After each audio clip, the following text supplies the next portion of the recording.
दोस्तों, इसके पहले भाग का लिंक कमेंट बॉक्स में पिन कर दूंगी। मेरा प्यार तू, मेरी नफरत भी तू, भाग 19। विधि धीरे धीरे चलते हुए रुद्र के पास पहुंचती है और कहती है, रुद्र, यह क्या बदतमीजी है? क्यों परेशान कर रहे हो मुझे? क्या तुमने मुझे परेशान करने का ठेका ले रखा है? जब देखो तब बहाने लेकर आ जाओगे हमें परेशान करने। लेकिन इस बार मैं तुम्हें पहले बता दे रही हूँ, मैं तुम्हारे झांसे में नहीं आने वाली। पहली बार की तरह समझे तुम। इसलिए ये ड्रामे बंद करो और चुपचाप से उठकर बैठ जाओ। और अगर तुम्हें मुझसे माफ़ी चाहिए ही तो ऐसे ही बोल दो, मैं तुम्हें माफ़ कर दूंगी। लेकिन प्लीज़ ऐसी हरकतें मत करो, अब उठ भी जाओ यार। तभी वहाँ पर वैभव आकर विधि को पीछे से पकड़ लेता है और कहता है, उसे जाने दो विधि, वह अब नहीं उठेगा। विधि आंसू भरी आंखों से वैभव को देखने लगती है और कहती है, नहीं भाई, यह उठेगा। हर बार मेरे साथ ऐसा नहीं कर सकता है। 5 साल पहले भी मुझे छोड़कर चला गया था। आप इसे बोलो ना उठ जाए। पक्का प्रॉमिस, मैं इसे माफ़ कर दूंगी और गुस्सा भी नहीं करूंगी। प्लीज़ भाई, बोलो ना उठने को। तभी विधि की नज़र मिस्टर राठौर और रुद्र की दादी पर पड़ती है तो विधि उनके सामने जाकर खड़ी हो जाती है और कहती है, आप उसकी मॉम हो ना, आप बोलो उसे उठने के लिए। मुझे पता है वह बहुत ज़्यादा बदतमीज़ है, गुस्सा करता है, किसी की बातें नहीं सुनता है, बट वह आपकी बात मान लेगा क्योंकि आप उसकी मॉम हो ना। प्लीज़ आप बोलो ना उसे उठने को। विधि की बात सुनकर लता जी भी रोना स्टार्ट कर देती हैं। तभी वहाँ पर भागते हुए समर्थ भी आ जाता है और वह भी रुद्र के पास जाकर खड़ा हो जाता है और कहता है, भाई आप ऐसे कैसे कर सकते हो? देखो भाई, आप मेरी बात मान लो, उठ जाओ। मैं आपकी बातें मान लूँगा और मैं डैड को माफ़ कर दूँगा और आपके साथ राठौर मेंशन भी वापस आ जाऊँगा। वह सब रो ही रहे होते हैं। तब एक वार्ड का गेट खुलता है और उसमें से 2 बच्चे निकल के बाहर आते हैं, जिनको देखते ही सबकी आँखें चौड़ी हो जाती हैं। शिवी रुद्र के पास आकर खड़ी हो जाती है और कहती है, डैड आप ऐसे कैसे सो रहे हो? आपने बोला था ना आपको मम्मा से माफ़ी मांगनी है, तो देखो वह रो रही हैं। आप जाकर उनको चुप करा दो, फिर वह आपको माफ़ कर देंगी, फिर हम साथ साथ रहेंगे। ठीक है डैड? बोलिए ना डैड। जब शिवी देखती है रुद्र कुछ नहीं बोल रहा है तो वह शिवाय की तरफ देखते हुए कहती है, भाई डैड मुझसे गुस्सा है क्या? वह मुझसे बात क्यों नहीं कर रही हैं? शिवाय शिवी को अपने छोटे छोटे हाथों से पकड़ के गले लगा लेता है और कहता है, मम्मा कहती है ना हमारे पापा सुपर हीरो हैं, तो तुम्हें पता ही होगा सुपर हीरो की ज़रूरत सबको पड़ती है। शिवी मासूमियत से अपना सिर हाँ में हिलाने लगती है। हाँ मुझे पता है, मैंने टीवी में देखा है, सुपर हीरो सबको बचाता है। शिवाय तो आ क्या हुआ ना, भगवान जी को एक सुपर हीरो की ज़रूरत पड़ गई है तो इसलिए पापा उनकी हेल्प करने के लिए उनके पास गए हुए हैं। शिवी बीच में ही कहती है, पर या उठ क्यों नहीं रहे? और भगवान के पास तो बहुत सारे सुपर पावर होती है ना, वह सुपर हीरो बनाता है तो फिर वह हमारे पापा को क्यों लेकर गए? उसकी बातें सुनकर वहाँ पर खड़े सारे लोगों की आंखों में आंसू आ जाते हैं, सिवाय शिवी के होठों पर उंगली रख के चुप करा देता है और कहता है, बस फालतू की टेंशन मत लो। मैंने बोला ना पापा कुछ दिन में वापस आ जाएंगे। अभी हमें मम्मा को चुप कराना है, नहीं तो उनकी तबीयत खराब हो जाएगी। अच्छी बच्ची बनो और मम्मा के पास चलो। सिवाय शिवी को लेकर जैसे पीछे मुड़ता है, अपने सामने अपने दादा दादी सबको रोता देखकर वहीं पर रुक जाता है और अपनी कोल्ड वॉइस में बोलता है, आप सबकी रिस्पॉन्सिबिलिटी पापा ने मुझे दी है और मैं नहीं चाहता हूँ कि मेरी फैमिली की आंखों में थोड़ा सा भी आंसू हों। इसलिए मैं आप सबसे रिक्वेस्ट कर रहा हूँ, आप लोग रोना बंद करिए क्योंकि यह चीज़ मेरे पापा को पसंद नहीं है। मोहि सिवाय के मुँह से रुद्र के लिए पापा सुन के उसकी आंखों में भी आंसू आ जाते हैं। लता जी दौड़ कर जाकर सिवाय और शिवी को अपने गले से लगा लेती हैं और रोते हुए कहती हैं, रुद्र अपने दोस्त की बात नहीं कर रहा था, बल्कि वह अपने किए हुए गुनाहों के बारे में मुझे बता रहा था। लेकिन मैं ही पागल थी जो उसकी बातों को समझ नहीं सकी। सिवाय लता जी की पीठ पर हाथ रख देता है और कहता है, प्लीज़ आप मत रोएं, मैं तो हूं ना आपका ध्यान रखने के लिए। फिर वह शिवी को रुद्र की दादी माँ के पास छोड़कर खुद हॉस्पिटल के गलियारे में जाकर खड़ा हो जाता है और ज़ोर ज़ोर से रोने लगता है और कहता है, पापा प्लीज़ वापस आ जाइए। उसको रोता हुआ देखकर लता जी उसके पास जाना चाहती हैं कि तभी दादा उनके कंधे पर हाथ रख देते हैं और कहते हैं, नहीं उसे अकेला छोड़ दो। वह रुद्र का बेटा है, खुद को संभाल लेगा और अगर आज वह खुद को नहीं संभाल पाएगा तो वह कमज़ोर पड़ जाएगा, इसलिए उसे अकेला रहने दो। ऐसे ही 2 दिन निकल जाते हैं। रुद्र के लाश को भी जला दिया गया होता है और तन्मय को भी होश आ गया होता है। विधि हाल में बैठी होती है, तभी मोहित और उसके हाथ में एक बड़ा सा पॉली बैग होता है। मोहित, यह लीजिए मैडम। विधि, पर इसमें है क्या? मैंने तो कुछ नहीं मंगाया। मोहित, इसमें आपके कपड़े हैं। विधि, वहीं तो मैंने कोई कपड़े मंगाए नहीं हैं, फिर यह कैसे कपड़े हैं? मोहित, रुद्र सर ने बोला था आपको देने के लिए, और यह कपड़े पहन के आप आधे घंटे में तैयार हो जाइए। विधि मोहित की बातें सुनकर 2 मिनट के लिए एकदम शांत हो जाती है, फिर कहती है लेकिन मुझे कपड़े पहनकर तैयार क्यों होना है? मोहित, क्योंकि आधे घंटे में आपकी शादी है, इसलिए आप जल्दी से रेडी हो जाइए। विधि मोहित की बातें सुनकर अपनी जगह से उठकर खड़ी हो जाती है और कहती है तुम पागल हो गए हो, मेरी शादी है और मुझे नहीं पता। आई एम राइट, तुम यही कहना चाहते हो ना? मोहित, जी मैडम, मैंने सारा इंतजाम कर दिया है आपकी शादी का, इसलिए मैंने आपको बताया नहीं क्योंकि रुद्र सर ने मुझे मना किया था। विधि चिल्लाते हुए कहती है just shut up. Rudra? Rudra? कौन सा रुद्र? और कब कहा था उसने ऐसा तुमसे? मोहित, उन्होंने मुझे एक नोट छोड़ा था, उन्होंने उसमें लिखा था कि मुझे क्या क्या करना है उनके जाने के बाद, और पहला काम मेरा यही है, आपकी शादी। विधि, चुप, एकदम चुप हो जाओ। तुम्हें पता भी है तुम क्या कह रहे हो? मोहित, जी मैम, मुझे पता है मैं क्या कह रहा हूँ और क्यों कह रहा हूँ। विधि, फिर मुझे भी बताओगे क्यों कह रहे हो? और विधि जमीन पर ही बैठ जाती है। मोहित, सही समय आने पर आपको सारे जवाब मिल जाएंगे, लेकिन प्लीज़ आप जल्दी से तैयार होकर आ जाइए। विधि, क्यों जाऊँ? मुझे नहीं आना है, और रोने लगती है। मोहित, प्लीज़ मैम रोना बंद करिए और जाकर तैयार होइए, समझ लीजिए आप रुद्र सर की लास्ट विश पूरी कर रही हैं। विधि मोहित की बातें सुनकर गुस्से में उठती है और कहती है ठीक है, उसकी इच्छा जरूर पूरी करूंगी, और कपड़े लेकर चली जाती है। थोड़ी देर बाद विधि पूरी तरीके से तैयार होकर नीचे आती है और मोहित की तरफ देखते हुए कहती है चलो अब तुम्हारे सर का क्या आर्डर था वहाँ पर लेकर चलो, मैं भी तो देखूं आखिरकार मेरी शादी हो किससे रही है जिसके बारे में मुझे पता ही नहीं है। यह सब बोलते समय उसकी आंखों में आंसू होते हैं। मोहित, चलिए मैम, अभी आपको सब पता चल जाएगा। 1 घंटे बाद वह दोनों एक बड़े से बिल्डिंग के सामने खड़े होते हैं। मोहित कार से उतरकर आगे आगे चलने लगता है और विधि उसके पीछे पीछे। विधि वहां पहुंचकर देखती है तो अपने सामने तन्मय को देखकर उसके मुंह से एक शब्द नहीं निकलता है। चुपचाप से एक मूर्ति बनके एक ही दिशा में देखती रहती है। तन्मय विधि को अपने सामने दुल्हन के जोड़े में देखकर उसके चेहरे पर एक स्माइल आ जाती है, लेकिन अगले ही पल वह सैड हो जाता है। वहां पर सबको देखकर विधि एक फेक स्माइल के साथ कहती है तो आप लोग को भी ऑर्डर मिला था यहाँ पर आने के लिए? अब कोई मुझे बताएगा कि मुझे शादी किससे करनी है ताकि मैं जल्दी से करके अपने ऑफिस जाऊं, मुझे बहुत काम है। तन्मय आगे आकर हाथों में एक नोट रख देता है। विधि उस नोट को ओपन करके पढ़ना स्टार्ट करती है। मैं मानता हूँ कि मैंने लाइफ में बहुत ज़्यादा गलती की है, लेकिन मैं सच में विधि तुमसे बहुत प्यार करता था। तुम्हारे बारे में मैंने मम्मा को बताया, उन्होंने ही मुझे जवाब दिया कि मुझे तुमसे दूर हो जाना चाहिए क्योंकि मैंने तुम्हारे साथ बहुत ज़्यादा गलत किया है। लेकिन मेरा दिल तुमसे दूर होने को नहीं मानता। तुम्हारे बिना मैं अपनी लाइफ इमेजिन भी नहीं कर सकता हूँ। तुम्हें याद है मैंने तुमसे एक दिन कहा था कि मेरी धड़कन हमेशा तुम्हारे लिए धड़केगी जब तक इनमें धड़कन है। अब देखो, तुम चाहे तन्मय की वाइफ क्यों ना आज बन रही हो, लेकिन रहोगी हमेशा तुम मेरे ही दिल में। मैंने किसी को हक नहीं दिया अपने दिल में जगह देने का। तुम्हारी जगह सिर्फ और सिर्फ रुद्र सिंह राठौर के दिल में हो सकती है और हमेशा वही रहेगी। मैं 2 दिन के अंदर शादी करने के लिए तुम लोगों को क्यों कह रहा हूँ यह तुम्हें बाद में पता चलेगा। बस मेरी लास्ट विश समझ के इसे पूरा कर देना और मेरी फैमिली का भी ध्यान रखना। तुम्हें पता है ना मेरी बहन की शादी होने वाली है। मैं चाहता हूँ तुम मेरे घर जाकर उसकी शादी करवाओ, इसमें कोई कमी मत रहने देना, क्योंकि मैंने उससे प्रॉमिस किया था कि वर्ल्ड की बेस्ट शादियों में उसकी शादी गिनी जाएगी।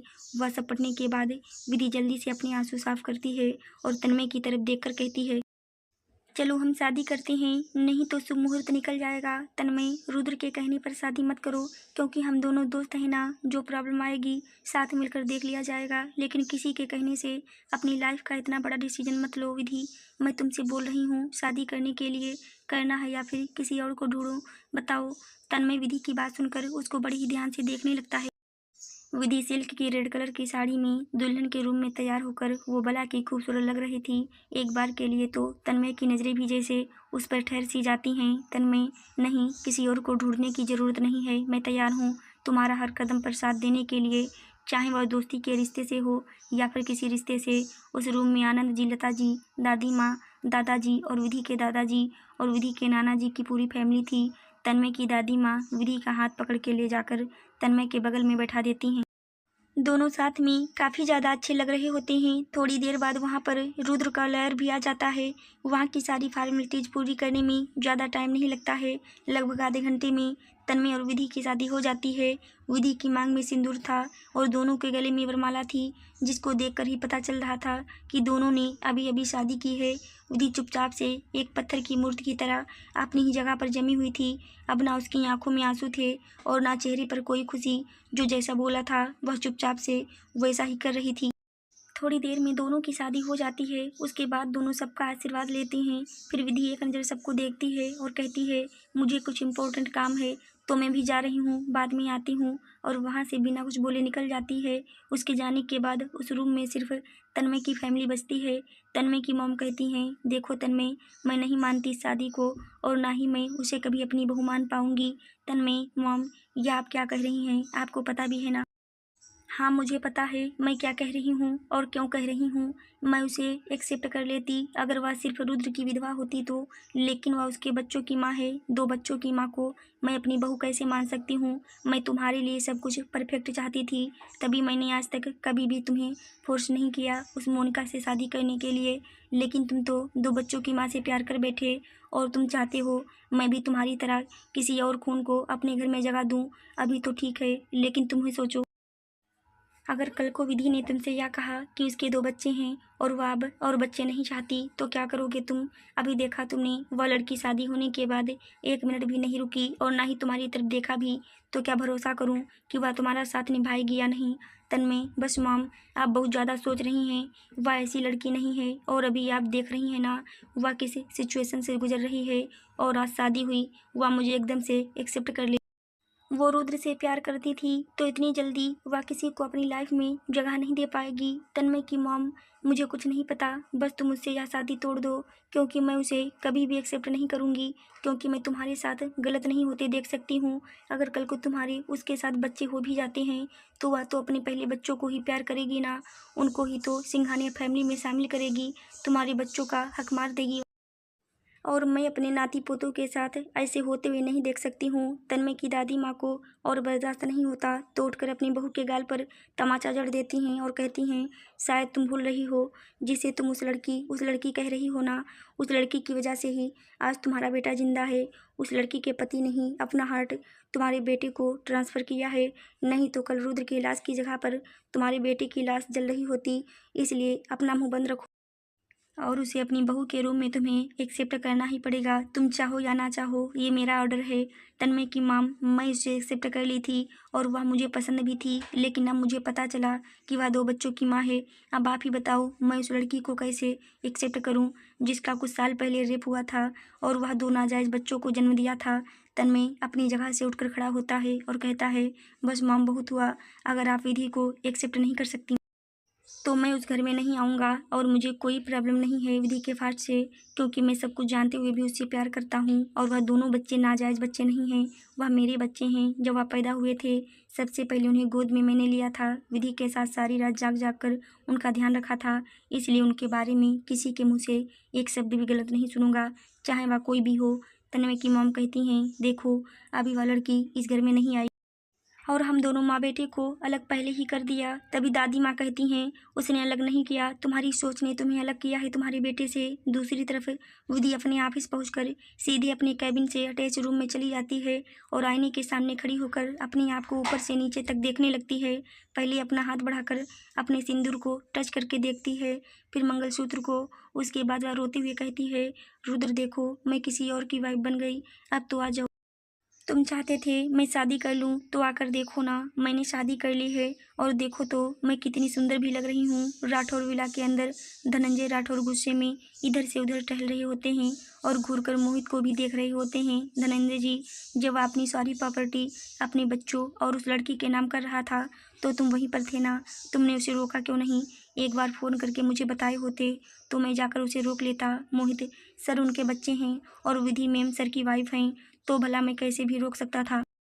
अपनी प्रॉपर्टी उनके नाम करते हुए आखिर सर की प्रॉपर्टी बच्चों को ही मिलना था ना। धनंजय जी, हाँ मुझे पता है, मुझे ज़्यादा बताने की ज़रूरत नहीं है, लेकिन उसे उस लड़की के नाम पर अपनी आधी प्रॉपर्टी करने की क्या ज़रूरत थी? यहाँ तक कि उस प्रॉपर्टी का भी केयर टेकर भी उस लड़की को बना दिया है मोहित। उन्होंने इसलिए मैम अपना ऑफिस संभालने के लिए लिया है, क्योंकि सिवाय सर अभी बहुत छोटे हैं। धनंजय जी, अभी मैं ऑफिस जाता हूँ और उस लड़की को धक्के मार के बाहर निकालूंगा, उसे क्या लगता है वह उन दोनों बच्चों के नाम पर वह सारी प्रॉपर्टी की मालकिन बन बैठेगी और मैं चुपचाप से देखता रहूँगा। तभी लता जी आकर कहती हैं, खबरदार, अगर आपने एक कदम भी घर से बाहर रखा तो मैंने बहुत चलने दी आपकी मनमानी, लेकिन अब और नहीं। आपके चलते ही मेरा एक बेटा इस घर में नहीं आता था और आपके ही कारण मेरा एक बेटा इस दुनिया को भी छोड़कर चला गया। रुद्र की मौत का जिम्मेदार सिर्फ और सिर्फ आप हैं, क्योंकि आपने उसे ऐसा बना दिया कि सही गलत का फर्क करना ही वह भूल गया। वह भी बस आपकी तरह अपने नाम के पीछे भागता रहा। अगर उसे अपनी तरह अपने स्वार्थी नहीं बनाया होता तो शायद आज मेरा बेटा जिंदा होता। और यह कहकर वह फूट फूट कर रोने लगती हैं। मिस्का आकर उनको संभालती है। लता जी की बातें सुनकर धनंजय जी अपनी ही जगह पर जम जाते हैं और वह बार बार एक ही बात को रिपीट करने लगते हैं कि मैंने रुद्र को नहीं मारा, मेरी वजह से रुद्र नहीं मरा है। यह सब बोलते हुए अचानक से अपने सीने पर हाथ रखते हैं और वहीं पर गिर जाते हैं। उनको गिरा हुआ देखकर मोहित दौड़ के उनके पास आता है और फिर सब मिलकर उन्हें हॉस्पिटल लेकर जाते हैं। तभी विधि के फ़ोन पर कॉल आता है, जिसे सुनने के बाद वह तुरंत उठकर खड़ी हो जाती है। आधे घंटे बाद विधि शिवा और शिवी के साथ सिटी हॉस्पिटल के बाहर खड़ी होती है। फिर वह इन दोनों को लेकर हॉस्पिटल के अंदर चली जाती है। विधि धनंजय जी के वार्ड के अंदर जा ही रही होती है कि तभी उसे सामने से आती मिस्का दिखाई देती है। विधि सिवाय शिवी को वार्ड के अंदर भेज देती और खुद गेट पर खड़ी हो जाती है। मिस्का विधि को सामने देखकर एकदम से चुप पड़ जाती है। उसको समझ नहीं आता कि वह क्या बोले। विधि खुद आगे होकर बोलती है, मिस्टर राठौर कैसे हैं? उन्हें हुआ क्या था कि ऐसे अचानक से हॉस्पिटल आना पड़ा?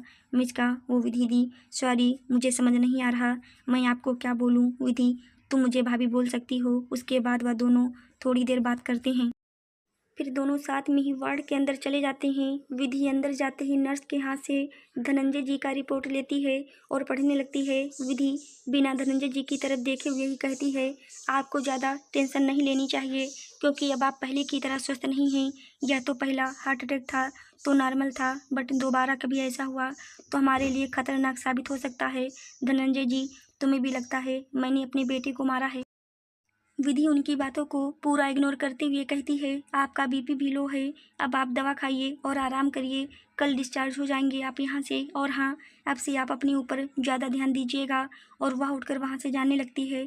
तभी धनंजय जी उसके हाथों को पकड़ लेते हैं और कहते हैं, पहले मेरा जवाब देकर जाओ। विधि कुछ बोलती उससे पहले ही सिवाय धनंजय जी का दूसरा हाथ पकड़ के कहता है, दादाजी आप टेंशन मत लो ना, और यह फालतू के सवाल भी आप अपने दिमाग से निकाल दो। आपने किसी को कुछ नहीं किया है, आप बहुत अच्छे हो, बस आप जल्दी से ठीक हो जाइए। शिवी भी सिवाय के हाँ में हाँ मिलाते हुए कहती है, हाँ दादाजी जल्दी से ठीक हो जाइए, फिर हम घूमी घूमी करने चलेंगे और ढेर सारी आइसक्रीम खाएंगे। सिवाय चुप कर जा भुक्खड़, जब देखो खाने की बातें करती है। सिवाय की बातें सुनकर शिवी रुदड़ू सामू बना लेती है और लता जी के पास जाकर कहती है, आप भाई को बस थोड़ा सा प्यार करना, क्योंकि आप देख रहे हो ना वह मुझे कैसे चिढ़ा रहे हैं। फिर क्या दोनों में लड़ाई स्टार्ट हो जाती है और उन दोनों को लड़ता देखकर धनंजय जी और लता जी दोनों का लड़ाई छुड़वाने की कोशिश करने लगती हैं और बाकी लोग हंसने लगते हैं। दूसरी तरफ मोनिका को जैसे ही पता चलता है कि विधि ने तन्मय से शादी कर ली है, वह गुस्से में अपने रूम का सारा सामान तोड़ देती है और एक कॉन्ट्रैक्ट किलर को कॉल करके विधि को मारने के लिए सुपारी दे देती होती। मुझे यह लड़की आज की आज मरी हुई दिखनी चाहिए। सिटी हॉस्पिटल मोहित विधि के पास आके कहता है, मैम आपको अब घर जाकर आराम करना चाहिए, मैं यहाँ पर हूँ, बाकी का सब देख लूँगा। विधि, कोई बात नहीं, मैं यहीं पर ठीक हूँ, आप जाके आराम कर लो। विधि की बातें सुनकर बाकी घर वाले भी मोहित के हाँ में हाँ मिलाते हुए कहते हैं, हाँ बेटा जाकर तुम आराम कर लो, सुबह से यहीं पर बैठी हो। सबके बार बार कहने पर विधि जाने के लिए तैयार हो जाती है और वह सिवाय से कहती है, सिवाय शिवी घर चलो। सिवाय, नहीं माम, मैं दादाजी के साथ कल घर आऊँगा, आप जाओ, मैं यहीं पर रुकूंगा। सिवाय की बातें सुनकर शिवी भी जाने से मना कर देती है। विधि, ठीक है आप दोनों यहाँ पर रुक गए हो तो, लेकिन किसी को परेशान मत करना, खासकर शिवी तुम बिल्कुल परेशान मत करना। दादाजी दादी माँ को शिवी अच्छे बच्ची की तरह से अपना सर हाँ में हिला देती है। विधि आगे कुछ दूरी पर गई होती है। तभी उसके कार के दोनों टायर अचानक से ब्लॉक हो जाते हैं। विधि अपनी कार से जैसे ही नीचे उतरती है तभी ये गोली आकर उसके कंधे पर लग जाती है। विधि अभी कुछ सोचती समझती उससे पहले ही बहुत सारे बॉडीगार्ड भी वहां पर आ जाते हैं जो विधि को प्रोटेक्ट करने लगते हैं। विधि को तो पहले से ही चोट लगी होती है, एक बार और गोली लगने के कारण वह तुरंत बेहोश होकर वहीं पर गिर जाती है। इनमें से एक बॉडीगार्ड अपना फ़ोन निकाल कर एक कॉल करके कहता है, सर, मैडम को गोली लग गई है। थोड़ी देर बाद वहाँ पर एक ब्लैक कलर की कार आकर रुकती है और उसके अंदर से तन्मय उतरता है और वह तुरंत विधि को अपनी गोद में उठाकर कार में बैठ जाता है। ड्राइवर, जल्दी से जल्दी कार को फार्म हाउस पर लेकर चलो। थोड़ी देर बाद दोनों फार्म हाउस पर चले जाते हैं, जो शहर से किनारे पर बना हुआ था। तन्मय तुरंत विधि को लेकर उस फार्म हाउस में बने एक छोटे से मेडिकल रूम में लेकर चला जाता है। वहाँ जाकर वह विधि के कपड़े जैसे ही निकालने को होता है, तन्मय के हाथ 2 सेकंड के लिए वहीं पर रुक जाते हैं। तन्मय अपने आप से कहता है, विधि अब मेरी वाइफ है और अब मेरा उस पर इतना हक तो है ही कि उसके कपड़े निकाल सकूं। तन्मय खुद को स्ट्रांग करता है और विधि के वाइट शर्ट को उसके शरीर से रिमूव कर देता है। विधि को अपने सामने आधी अधूरी कपड़ों में देखकर तन्मय की दिल की धड़कन बढ़ जाती है। आज पहली बार वह विधि के इतना करीब आया था। तन्मय विधि से अपनी नज़रें हटाता है और उसके कंधे में लगी बुलेट को निकालने लगता है। इतना बड़ा डॉक्टर होने के बाद भी तन्मय को एक बुलेट निकालने में पसीने आने लगते हैं। आधे घंटे में वह बुलेट निकाल देता है। फिर वह उसको अपनी गोद में उठाकर अपने बेडरूम में लेकर चला जाता है। वहां जाकर वह विधि को आराम से बेड पर लेटा आता है और झुककर उसके माथे पर किस करता है और एक सिगरेट निकाल के बालकनी में चला जाता है। वह सिगरेट पीते ही आसमान में देखने लगता है और आसमान को देखते हुए कहता है, सच में रुद्र, मैं तुमसे हार गया। तुमसे ज़्यादा इस दुनिया में शायद ही कोई विधि से इतना प्यार करता होगा। मैं भी विधि को बहुत प्यार करता हूँ। उसके लिए मैं भी अपनी जान दे सकता हूँ, लेकिन खुद की जान लेकर मैं तुम्हें कभी नहीं बचाता, क्योंकि मैं विधि के लिए जान तो दे सकता हूँ, लेकिन मैं तुम्हारे लिए अपना हार्ट किसी और को नहीं दे सकता था, यह जानते हुए कि मेरे मरने के बाद उसको उससे शादी करनी पड़ेगी, क्योंकि मैं विधि के लिए मर सकता हूँ, लेकिन उसे किसी और का नहीं होने दे सकता।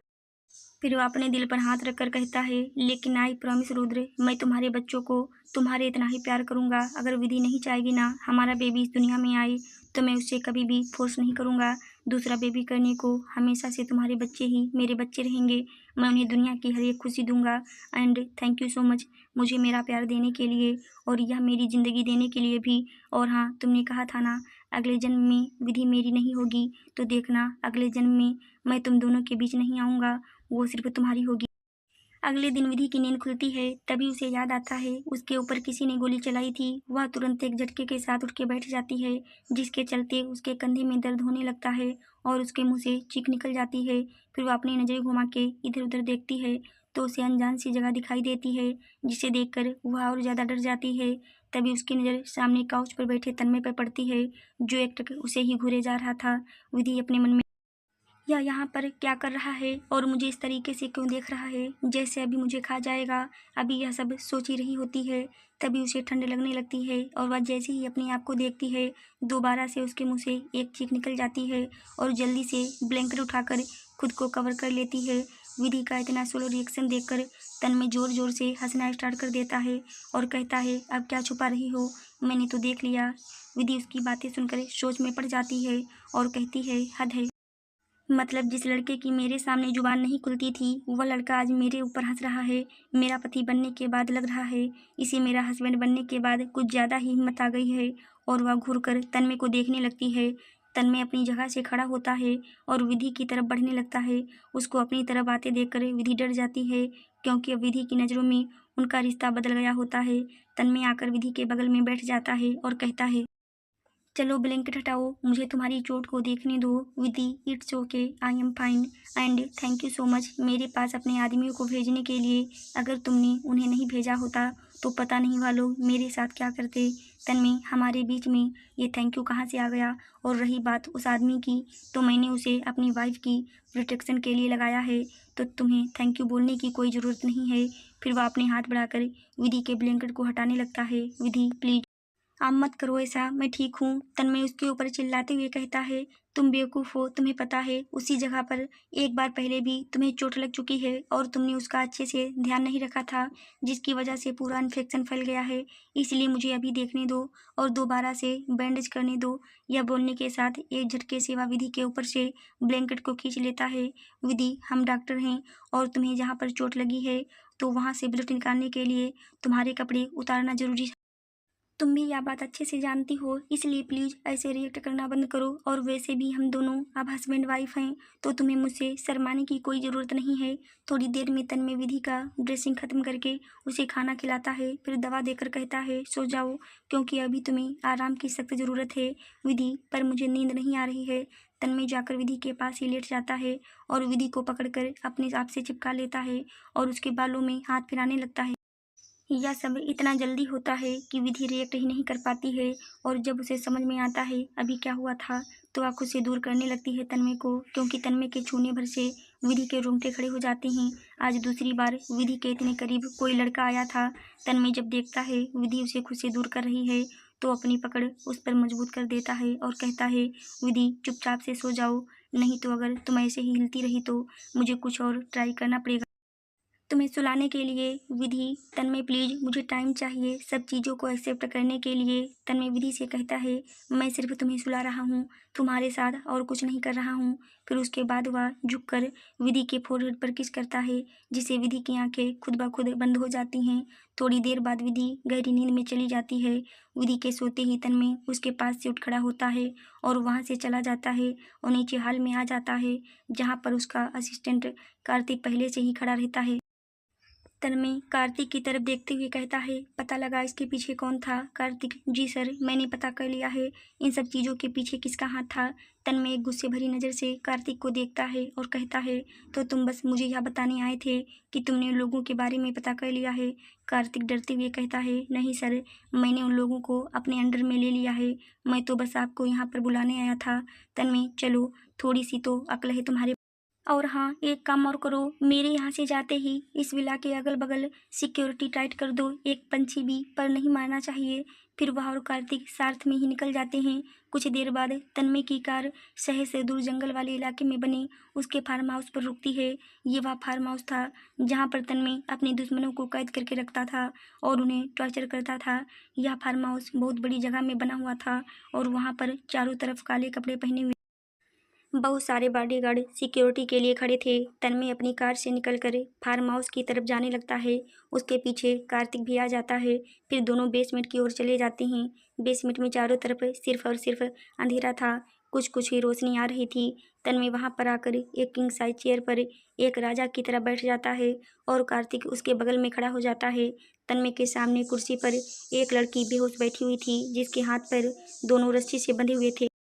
तभी वहां पर एक बॉडीगार्ड आकर उस लड़की के ऊपर पानी फेंकता है, जिससे वह लड़की होश में आ जाती है और लंबी लंबी सांसें लेने लगती है। Hey what is this bullshit, Monica चीखते हुए कहती है। तभी उसके आगे के शब्द उसके मुंह में ही रह जाते हैं, जब अचानक से उसकी नज़र अपने सामने बैठे इंसान पर जाती है, जिसे देखते ही उसके पैरों तले जमीन निकल जाती है। यह लड़की कोई और नहीं बल्कि मोनिका होती है। आज दोपहर में मोनिका अपने कुछ क्लोज फ्रेंड के साथ मॉल शॉपिंग करने गई हुई थी। वह अपना शॉपिंग खत्म करके पार्किंग एरिया में आती है। तभी वहाँ कुछ बॉडीगार्ड आ जाते हैं और उसे पकड़ के गाड़ी में डाल देते हैं। उसके बाद मोनिका को कुछ याद नहीं होता है। मोनिका, ओह तो यह तुम्हारे आदमी थे जो मुझे यहाँ पर लेकर आए हैं। मोनिका तन्मय से कहती है, चलो अपने आदमियों को जल्दी से बोलो कि वह मेरे हाथ पैर खोल दे। तन्मय घूरकर मोनिका को देखता है। तन्मय का चेहरा इस वक्त गुस्से से एकदम खतरनाक लग रहा था। तन्मय का यह रूप देखकर मोनिका के हाथ पैर ठंडे पड़ने लगते हैं और उसके चेहरे पर पसीने की कुछ बूंदें आ जाती हैं। मोनिका अपने मन में अभी बहुत गुस्से में लग रहा है, कहीं इसे पता तो नहीं चल गया कि मैंने ही वह आदमी भेजे थे विधि को मारने के लिए। नहीं नहीं, ऐसा नहीं हो सकता है। अगर उसे सच में कुछ पता होता तो शायद अभी तक वह हमें जिंदा नहीं छोड़ता। फिर वह तन्मय से कहती है, देखो तन्मय, तुम्हारे आदमियों से कोई गलती हो गई है, किसी और की जगह पर मुझे उठा कर ले आए हैं, इसलिए इनसे बोलो या मुझे छोड़ दें।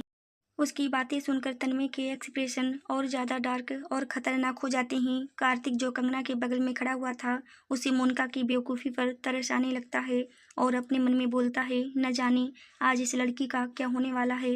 गलतफहमी, रियली मिस मोनिका खन्ना, तन्मय उसे ताने देते हुए कहता है। उसके बाद तन्मय एक लेडीज बॉडीगार्ड को कुछ इशारा करता है, क्योंकि तन्मय ने कभी भी किसी औरत पर हाथ नहीं उठाया था।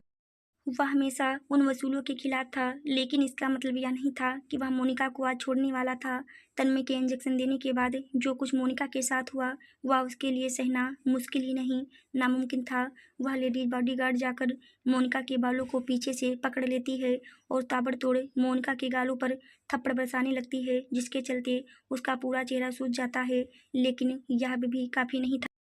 फिर उस लेडीज बॉडीगार्ड ने खौलते हुए गर्म पानी में मोनिका के दोनों हाथ डाल देती है, जिससे मोनिका की दिल दहला देने वाली चीख चारों तरफ गूंज जाती है। उसके बाद तन्मय अपनी जगह से खड़ा होता है और मोनिका के सामने जाकर आंखों में आंखें डालकर कहता है, इस दुनिया में कोई भी ऐसा शख्स नहीं है जो तन्मय सिंघानिया के फैमिली को नुकसान पहुंचाने की कोशिश करे, लेकिन तुमने मेरी वाइफ मेरी विधि को नुकसान पहुंचाने की कोशिश की, उसे जान से मारने की कोशिश की। ऐसा करने की तुम्हारी हिम्मत कैसे हुई? तन्मय गुस्से में एक एक शब्द चलते हुए कहता है, मोनिका तुम मेरे साथ ऐसा नहीं कर सकते हो, मैं तुमसे बहुत प्यार करती हूँ, उस विधि को छोड़ दो। यह सब मोनिका बहुत ही धीमे स्वर में कहती है, क्योंकि वह इस वक्त बहुत दर्द में थी कि उसके मुँह से एक शब्द भी नहीं निकलता था, लेकिन फिर भी वह हार मानने को तैयार नहीं थी। उसकी बातें सुनकर तन्मय और गुस्से में आ जाता है और पास में ही रखे मेज़ पर लात मारता है और कहता है, मैं सिर्फ विधि से प्यार करता हूँ और मेरी ज़िंदगी में विधि की जगह कोई नहीं ले सकता, कोई भी नहीं, समझी तुम? तन्मय चिल्लाते हुए कहता है। इस वक्त तन्मय की आंखों में विधि के लिए जुनून, प्यार, दीवानगी मोनिका को साफ नजर आ रही थी। मोनिका तन्मय को ऐसे देखकर हैरान हो जाती है, क्योंकि उसे अभी भी विश्वास नहीं हो रहा था कि तन्मय इस हद तक भी किसी को प्यार कर सकता है। मोनिका तन्मय को देखकर हंसने लगती है और कहती है, मुझे ना अब तुम्हारे ऊपर दया आ रही है, क्योंकि तुम जिस लड़की के लिए यह सब कर रहे हो वह तुम्हें प्यारी नहीं करती है, वो तो अभी भी अपने पहले हस्बैंड के बारे में सोचती है और वह भगवान से प्रे कर रही होगी कि कोई चमत्कार हो जाए और उसका रुद्र उसके पास वापस आ जाए। वह तुम्हारी कभी नहीं होगी, चाहे तुम उसके लिए कुछ भी कर लो। यह बोलकर वह पागलों की तरह हंसने लगती है।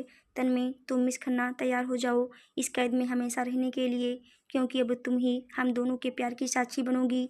मैंने तो सोचा था अभी तुम्हारी गलतियों के लिए तुम्हें जान से मार के तुमको मुक्ति दे दूं, लेकिन नहीं, अब तो तुम्हें जिंदा रहना पड़ेगा इसी कैद खाने में और मेरे टॉर्चर को भी सहना पड़ेगा। और वहाँ से जाने लगता है। मोनिका चिल्लाती रहती है, प्लीज़ तन्मय मुझे अकेले छोड़कर मत जाओ।